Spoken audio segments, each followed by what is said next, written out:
Welcome to the Lifeletics podcast, a brand dedicated to the growth of athletes as they transition to life after sports. My name is Megan Rutter, former D1 swimmer at Florida Atlantic University. My goal here is to make all athletes feel empowered to take on the sport of life. Number one, they have to rebuild their foundation because obviously we've all as athletes been in a place where we've ignored these signals, where we've basically just numbed ourselves to all these things going on inside of our bodies and inside of our minds for the sake of competing. Before we get started, I encourage you to subscribe here and follow us on Instagram at Team Lifeletics for more information on how you can be involved in the Lifeletics community. Let's dive in. Stefan, welcome to the Lifeletics podcast. Your story's so unique, right? Because you were double sport at Tufts, which is already impressive enough.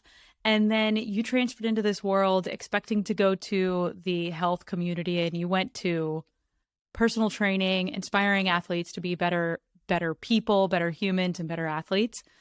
Talk about your background. How did you get into what you do? Yeah, so I think that I was a lifelong athlete. So starting at the age of like 5, my sister is 10 years older than me, and she was on her high school basketball team. So naturally, we had a basketball hoop in the driveway. We would just shoot a little bit together. She was a pretty hard coach, maybe shed a tear once or twice, but she was, she always had my best interests at hand. So I think that from a very early age, I learned how to be coached. And that obviously is one of the main prerequisites for being a good athlete, you know? So after that, I just played rec basketball, ended up playing for some of my schools, like for high school team, of course. And then I picked up track in high school as well. So that's when I started becoming a dual sport athlete. I did track in the spring when basketball was pretty much over. And then I did basketball in the winter right before that. And then I would go to basketball again in the summer for travel basketball and stuff like that. So I was just year round, man. I was just really putting a toll on my body in a lot of ways. And I'm really grateful for it because it's brought me to where I am now. In retrospect, though, it obviously was something that I had to work past in terms of the physical and mental wear and tear that it put on my body. So to answer your question, I guess I went in a little bit of a loop.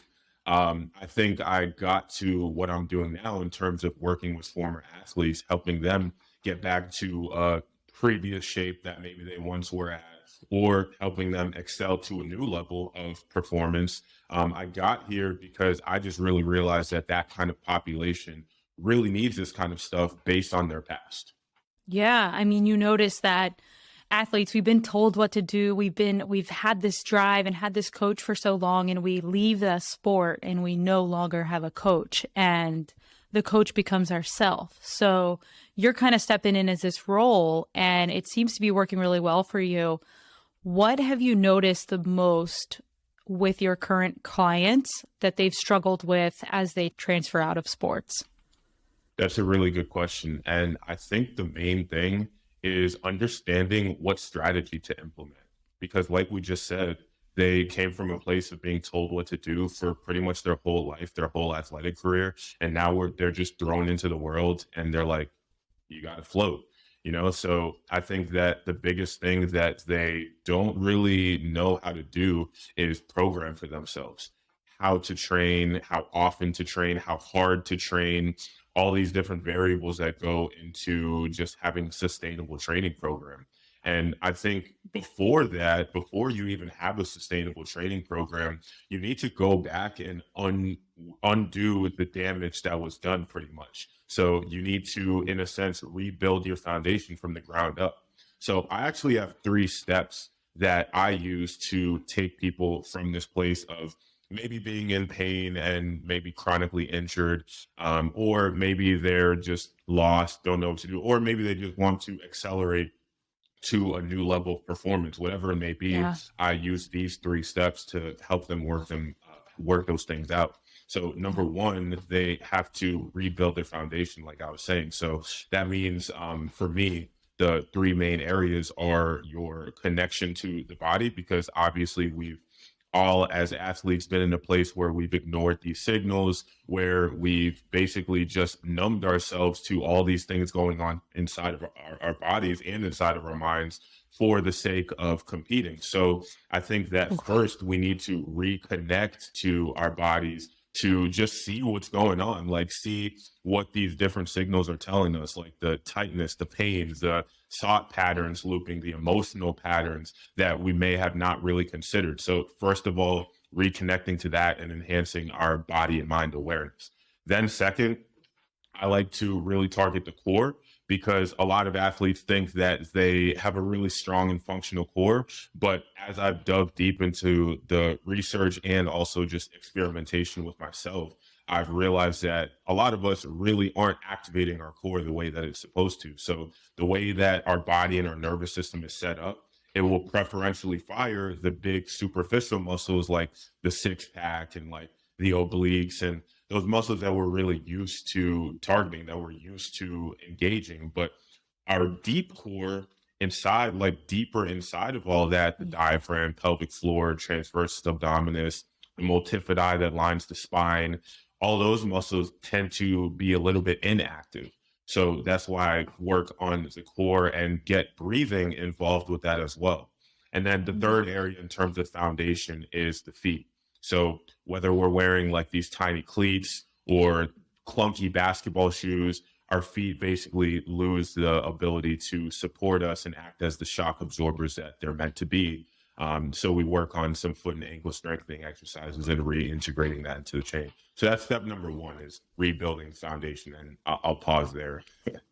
That's amazing. So what I took from that was like you're kind of going from like top down, right? Like really doing the full body and like your mind connecting with your body, your core connecting with that, because like you said, we don't think about it a lot. We're stuck sitting in an office. We're stuck, whatever that may look like.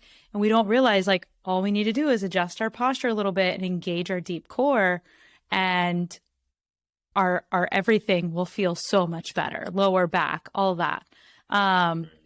Yeah. And then the shoes. I mean, I was a swimmer, so I didn't really have to think about this, but I can imagine as I've transitioned into running, triathlons, biking and cycling, it's so important to have that because it is like your foundation, you're stepping. It's the constant thing that you're doing. As far as shoes, what are your recommendations? Because we're kind of not given a choice sometimes when you're in college basketball or college sports. Right. What do you recommend? So that's a really good question. And I think that my perspective on this has shifted a little bit as I've gone through in the years. First of all, I want to say that there's nothing wrong with conventional shoes. I think that a lot of people get on this path and they're just like obsessed with the barefoot wave and then they never wear shoes. I was definitely on that path too. But now I've realized that we don't need to hold a grudge against shoes. There's nothing wrong with them. They're actually very good for enhancing performance and allowing us to do certain things that we probably wouldn't be able to do otherwise. For instance, running on concrete for miles. Like our bodies, you can argue whether they're adapted to do that. I would probably say not. So I think that understanding there's nothing wrong with wearing those kinds of shoes is, first of all, like what we have to start with.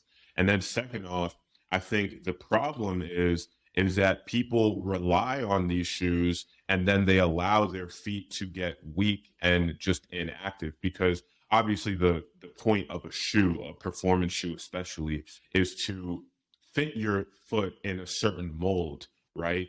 Where it's going to be able to perform better, where it's going to be able to act as a lever more efficiently. So when we don't learn to do this on our own, then we can run into some problems, because then the foot is just in the shoe and it's not really doing anything because it doesn't necessarily have to do anything. So then, because the foot is so intricately connected to the rest of our chain through lines of fascia, through nervous system pathways, all of that, then it actually affects everything upstream of the feet. So because your feet are inactive, maybe your glutes aren't going to work as properly, or maybe your core isn't going to be activated as properly. And that's actually a concept that I really like to work with, that I sort of picked up from this podiatrist, Dr. Emily Splickle. She has this technology called Naboso, which is Mm. essentially just textured insoles and textured mats that help you reconnect your feet to your core because of the sensation that the texture provides to the millions of nerve endings at the sole of your foot. So understanding that, I think, has been really crucial in helping me just like learn to reintegrate the feet into my chain. Wow. And it's crazy. It's something that we wouldn't think about typically, right? Like we just walk, we go for a walk, we go for a run, we go and lift weights, right? In a deadlift, you typically want more flat feet if possible. At least that's what I'm aware of. Hopefully I'm not wrong. Um, but it's not something you think of when it comes to engaging your core or when it comes to all the other things that it could be affecting. I've always realized this too in my ankles would have an issue and it would affect my knee. It'd be like, that's because of your ankle issue. And I'm like, what? Like, okay, this is tugging on this because it's too tight. We need to loosen this so that we can help that. It's And really all connected. Yeah. it is, yeah. And I think a lot of this is learned throughout sports, right? We spend a lot of time in that athletic training room. You get educated on some of these things, but transferring it out, it's almost like we forget all of it. And like maybe we don't know how to apply it after that. So I'm curious, what's step 2? And I want to keep going with that. For sure. So step 2, after you've built yourself a foundation and you feel like your posture is on point, and we actually didn't even get into breathing too much, but we could cover that a little bit later. That's like part of the rebuild of the foundation. But you got your posture covered, you got your breathing covered, you feel more connected to yourself overall, you have a heightened level of body awareness. Then you can start integrating that into your training programming. So what I help my clients do is create a sustainable training program for them that is sustainable in the sense that it's good for where they're at right now. So what I see a lot of former athletes do is try and train exactly the way that they trained in college. And maybe it was good, maybe it was bad, but either way, what worked then probably won't work now because you're, let's say, like 27, 29, 32, 33.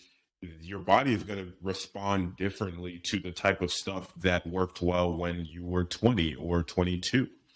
So you have to change and shift your training programming accordingly. For a lot of people, that probably means less volume and maybe even sometimes less intensity. So you see sometimes people will start running marathons and start doing all that good stuff. But I think that what happens sometimes is people get a little too overeager and they just push themselves maybe a little too much. Now, I hate to say that because I think that pushing our body's capabilities is like the reason that we're here. But I think Mm-hmm. that, again, you have to do it in a really sustainable way. So there's a couple of different ways that I help people do that. So number one, I help people basically structure their training around recovery. And so I'm sure that a lot of people watching have heard of the 3 different energy systems. So like aerobic, lifeletic, and anaerobic. So aerobic would be like going out for a walk or a slow jog. Lifeletic might be a basketball game or lifting weights for 8 to 12 reps, feeling a little bit of a burn, a pump in your muscles. And then anaerobic is going to be something like a short sprint or like a vertical jump, a max effort, something max effort that doesn't really last more than 10 seconds. So I like to use this concept of recovering from one energy system by tapping into another energy system. And you can think of this in the micro of a workout or on a larger scale in terms of your overall like weeks or months programming. So an example would be walking in between sets of 60-meter sprints.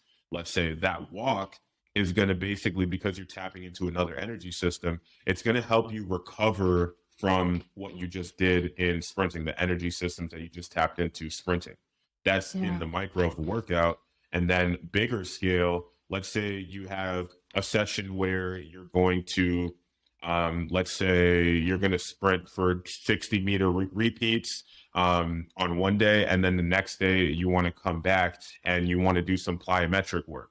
So both of those are in that anaerobic range. So you might want to place a little bit of a glycolytic energy system right in between that. So something like push-ups, body weight squats, jump squats in kind of like a hit format. So maybe like 20 seconds, 20 seconds on, 20 seconds off. And that's really going to get your body's blood flow going. It's really going to get you feeling that pump that you feel when you're doing whatever kind of bicep curls or whatever like that. And it's really going to get your system prepared for what you have the next day.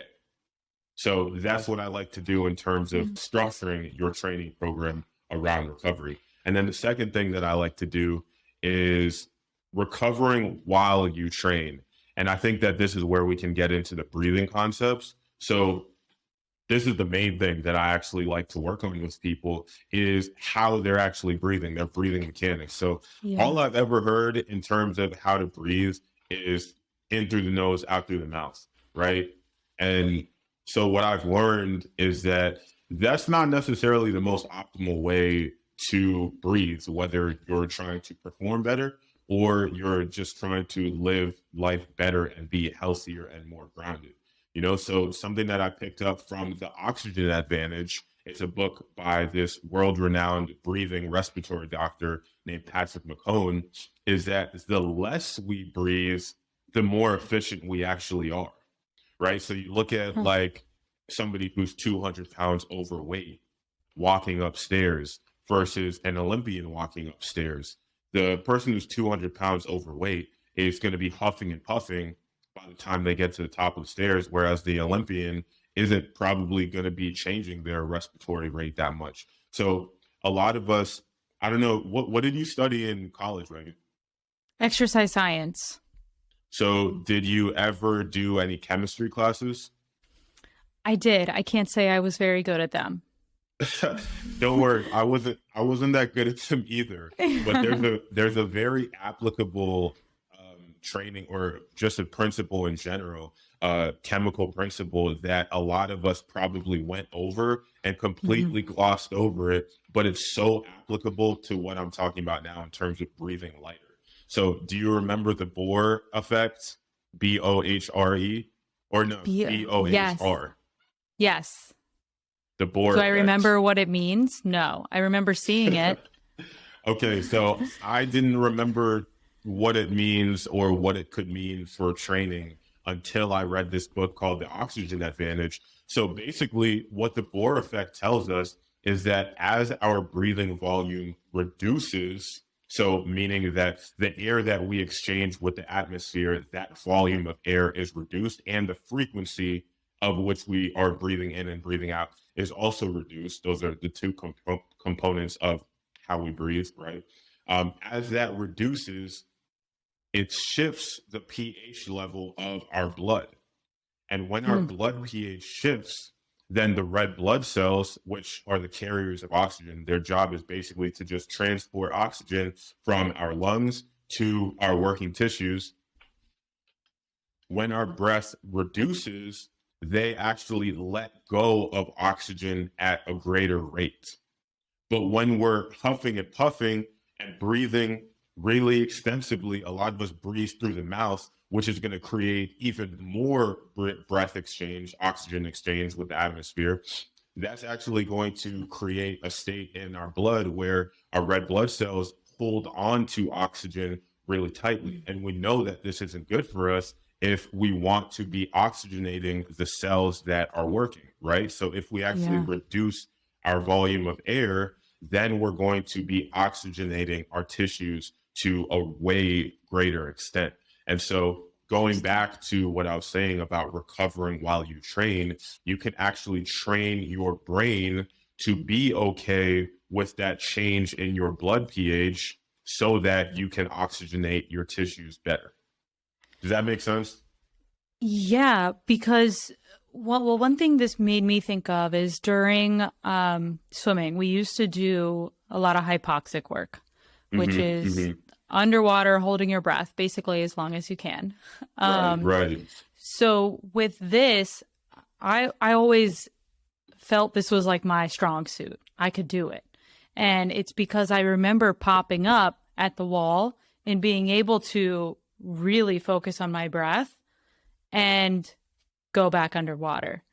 And that was a way for me, at least, to regulate my heart rate, Hmm. which Hmm. I imagine has to do something with this, as well as getting the muscles the oxygen that they need in order to perform again.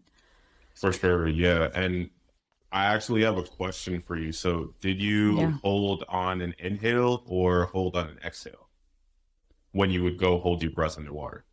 On an Or did it inhale. vary on an inhale? Okay, They so would that's, sometimes make us do exhale, and that is hard.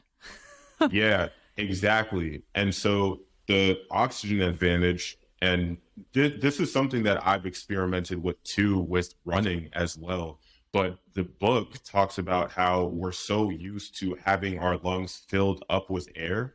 So Mm. actually going in the opposite direction and training yourself to be okay with having your lungs completely empty is actually really, really challenging but really beneficial. And it's not challenging because Interesting. what you would think, you're not going to run out of oxygen. So, what a lot of people don't know is that our blood, our red blood cells, they're pretty much like 95 to 99% saturated with oxygen at all times. Even if you hold your breath, it's really hard to get it under 90% saturation. You have to really, Wow. really hold your breath and be experienced with it to get your oxygen saturation, your blood oxygen saturation under like that 90% mark. So it actually has nothing to do with how much air, how much oxygen is actually in our bodies. It has more to do with the carbon dioxide levels. So Mm. our brain is looking for the carbon dioxide levels in our body, right? So that's what it's really measuring more so than the oxygen because of what I just told you. So as the Interesting. carbon dioxide levels go up, your brain is signaling to your body, like, you got to breathe, you got to breathe, you got to breathe. But if we actually train ourselves to be okay with those carbon dioxide levels rising, that can have a lot of implications for not only sports performance, where you're able to handle that lactic threshold, like that burn, a Hmm. little bit better, and it'll come on way later, but you're also just going to operate way more functionally as a human in general, because obviously every system, again, in your body operates on oxygen.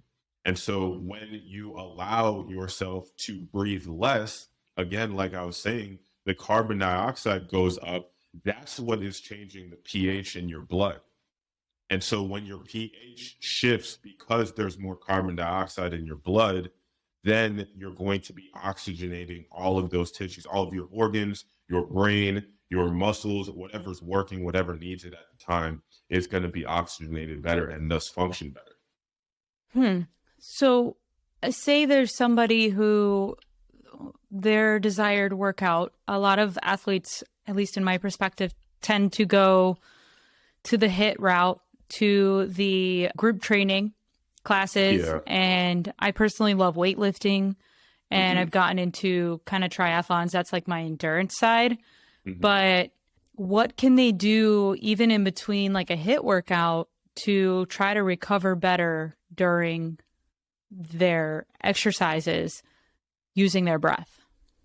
Yeah, I'll give you one thing: breathe through the nose. So That's that's it. going to be really hard. I mean, I can get into multiple things here, but breathing through the nose is going to be the one thing that impacts, I think, the most, because Mm. when we breathe through the nose, as opposed to breathing in and out through the mouth, or breathing in through the nose and breathing out through the mouth, is that when we breathe through the nose, because just look at how small our nostrils are compared to our mouth, right? We're Hmm. automatically going to be breathing less.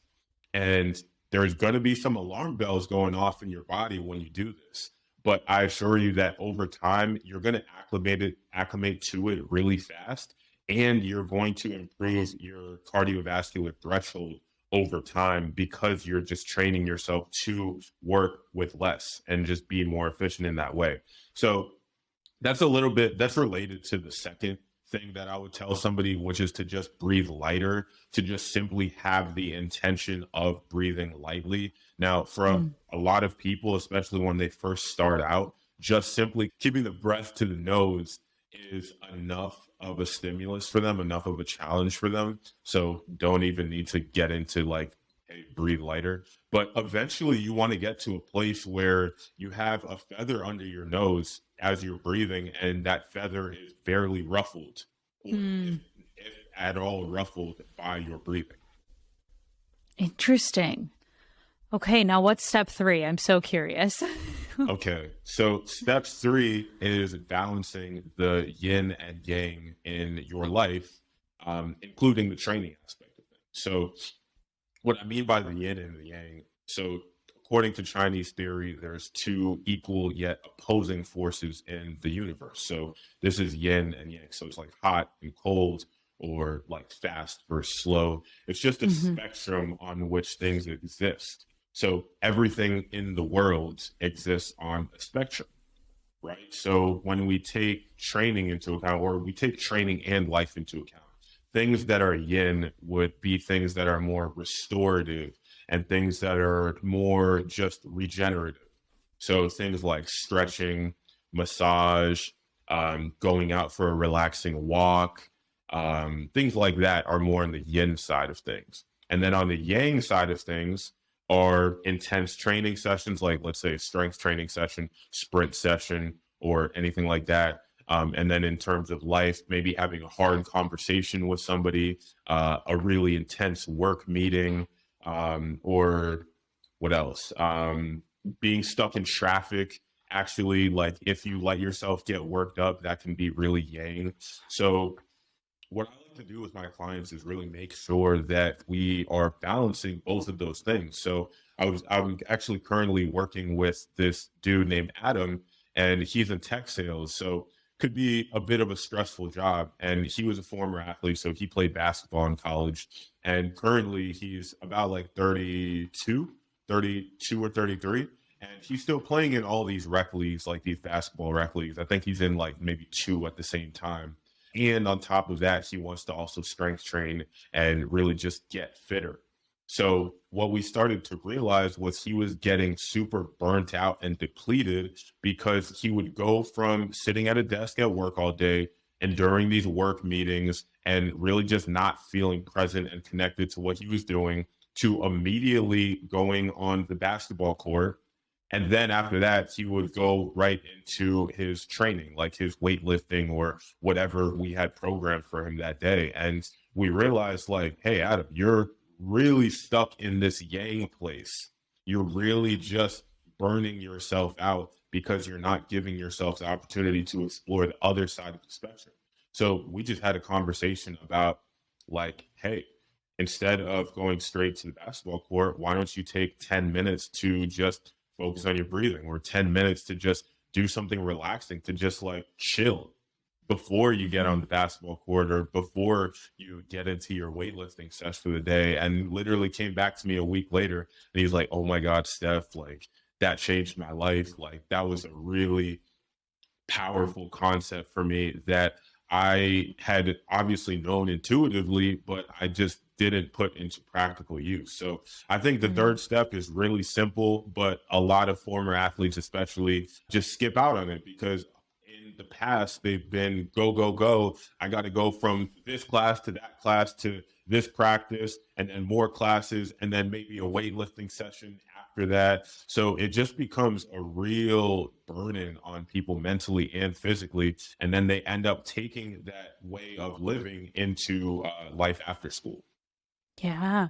Yeah, I 100% guilty of that. I mean, I still feel like I thrive on that go go go, which is fine, but being able to understand and trust that recovery is productive as well, because I feel like we only feel productive when we're going, when we're doing something, when we're achieving Mhm. something. And it's like doing yoga doesn't feel very go.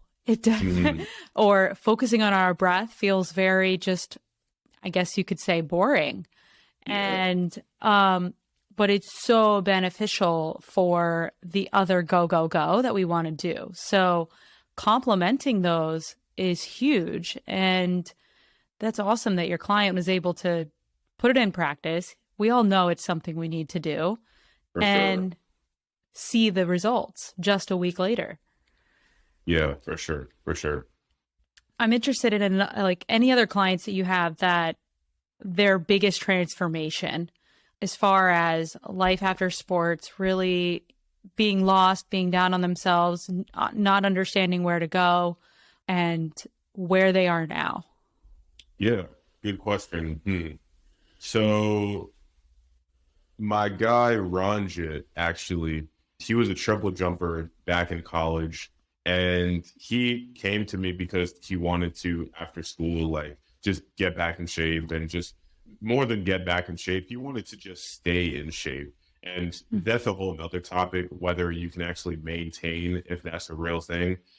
I don't really think so, because I think whatever isn't growing is going the other direction. Mm-hmm. But anyways, he came to me wanting to maintain, and he was just complaining about how his mind wasn't really in the right place. And not only that, but he was also just like in a state of being super worn down physically. Triple jump is super hard on the body and hard on the joints. So his knees were bothering him, his ankles were bothering him. I think he had low back issues as well. So we really just wanted to target all of those things before we really focused on, hey, we're going to start elevating your performance now. So, like I said, step one, we had to rebuild his foundation and really focus on the things that he was lacking in that were causing those limitations. So, one of the main things actually was focusing on how his hips were working and how Mm-hmm. his hips were grooving in their sockets. So a lot of people think, again, just like they know how their core works, they think, oh, I know how to hip hinge. Like I deadlift all the time, or I squat all the time, or whatever else. But what happens oftentimes is that because we lose control of those deeper core muscles, we actually don't have our spine in the right position, because that's their job of the deep core muscles, is to secure our spine in a proper position. But because we don't have those active a lot of the times, then our spine doesn't gets out of position. And as a result, there's no way that we can hip hinge. If I could share my screen, I mean, I could, but I won't right now. But basically, our spine gets out of position and it doesn't allow us to hinge through the hips. And so we actually initiate motion through our spine. So Mm-hmm. let's take a deadlift, for instance. We'll initiate and or finish the movement with our spine instead of through the hips. And so a lot of people, again, that might sound like common sense and like, duh, like I know that. But when you actually analyze people and you look at them and look at the curvature or lack thereof in their spine, you see that it's not really biomechanically sound. And so that was one of the things that we worked on with Ranjit, is making sure that he was able to groove through the hips properly. And that really saved his all his other joints. Because for me, the way that I like to think about movement is that it originates from your center. So we all have a movement or a point through which our movement is anchored. For optimal biomechanics, this point should be about 3 inches beneath the belly button, like right above your perineum. So it's sitting right in the middle of your pelvis, basically. Think of the pelvis like a bowl, and it's sitting right there in the middle. So what happens when we sit too much, or when we just, again, like don't move through the hips, our center of mass, or that point that movement is anchored through, can actually shift in our bodies and cause movement to not be so efficient. So that was like one of the main things that we worked on with him, because doing all these power cleans, doing all this strength work for track and field, it really kind of got his body a little bit discombobulated. So we made sure to work on that. And we also made sure to, again, supplement that with a little bit of the breathing work that we were just talking about, doing specific exercises to help him challenge his ability to allow those carbon dioxide levels to increase a little bit and be more comfortable with them so that he could breathe more efficiently overall. And he actually gave me one of the best testimonials, like one of the best text testimonials I've ever Oh, gotten. I think one of the most powerful ones, because I didn't even know this at the time, but he was taking medicine for his PTSD. And he oh told me wow. that the stuff that we were doing in terms of like obviously the physical stuff, but more so the mindful work was just as powerful or more as his PTSD medication. And that he was just Mm. so grateful for having worked with me, and that he never thought that something like that, something like what we were doing, would give him the results that he saw. So that just really keeps me going, stuff like that, because at the end of the day, I see training as just a thing in the grand scheme of life. A lot of times, especially I think when we're younger, maybe a little bit more immature, maybe, I think we think training is everything, and we don't see how it fits into life in a bigger Mhm. picture. So I think that one of the main things that I've done in my journey, and that hopefully I help others do through my experiences, is see the deeper meaning behind training and how it can actually be a gateway to making ourselves better people and living a better experience of life. Absolutely. I mean, as an athlete, we are training. The only facet of training is for performance. We don't realize when we're in athletics that we're getting the general mental benefits of daily exercise. We don't Hmm. think about that. We Hmm. don't think about the fact that we have more muscle requires more from our metabolism. We just think performance. I'm a swimmer, I'm a track runner, I'm a basketball player, I'm training for a game. I'm never training for myself. Hmm. And that Hmm. shift of mindset is crucial when we leave sports, because you don't have another competition. And maybe you do sign up for, I used to sign up for races. I still enjoyed training for something. Hmm. Um, Hmm. but trying to be a little bit more mindful about it and why I'm training for what I'm training for. You Right. know, it's more for myself rather than to like for my team or for whatever that else that is. Right. Right. So that's amazing. All these clients, I mean, and especially for him to get off of, did he end up getting off of the medication? Yeah, I think for the most part, I think that Yeah. maybe like here and there, but I think that the last time I spoke to him, he said that he wasn't really using it. Yeah. That's amazing. Huge testimony for sure. Yeah, Um, absolutely. Now, if you were to speak to an athlete that is in their senior year, they're in their last year, or maybe they don't even know it's going to be their last year, they may get injured, who knows? What would be your three action items to those athletes as they start their transition out of sports? Hmm, good question. So I think I'd start off by asking them, what do they want to do? Just making sure that they get clear on what it is that they want to do after this is done. Because for me, I didn't really think about that much, regardless of all the pressure that I feel like was put on me to plan and to understand, to just know what I was going to do after college ended. Um, I just did it for whatever reason. I was just kind of I guess I was too focused on what I was doing at the time, which was excelling in Hmm. sports, and just getting my passing grades. So I think I just got too lost in the now and didn't allow myself to look bigger picture, look like 1 year, 2 years, 3 years, 5 years, and beyond. So first of all, I'd say to plan ahead and have some idea of what you want to do, even if it's not super clear. Second thing I would tell them is to really focus on their mental function. So to really just see how much their state of mind impacts everything else in not only their training, but also in their life. So the biggest thing that I think I've realized is the power of the mind and how we can consciously control it to basically give us the outcomes that we want in terms of our physical health and well-being, and in terms of just like manifesting the things that we want in life. So making Yeah. sure to control this up here and letting that dictate your outcomes as opposed to the other way around. I think that a lot of times people will let their surroundings, their environment dictate what goes on in their head instead of controlling what their outside experience is through their internal workings. Mm. So that's number two. And then number three, I would say it's never too early to start taking care of your body.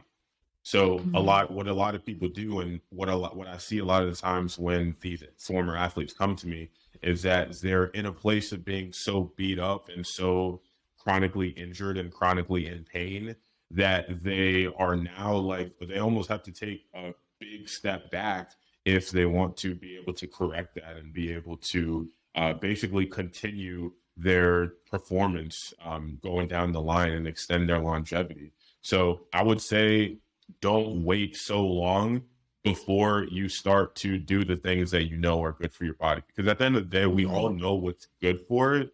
It's just a matter of slowing down enough to be able to say, like, hey, I'm going to do X, Y, and Z for my body today. I'm going to go get this massage, or in terms of something more active or that doesn't cost any money, I'm going to go sit down and just focus on my breathing for 10 minutes, or I'm going to go roll out, or I'm going to go do these corrective exercises to improve my posture and improve just the way that my joints are situated, you know? So I think Yeah. those are the three things. Yeah.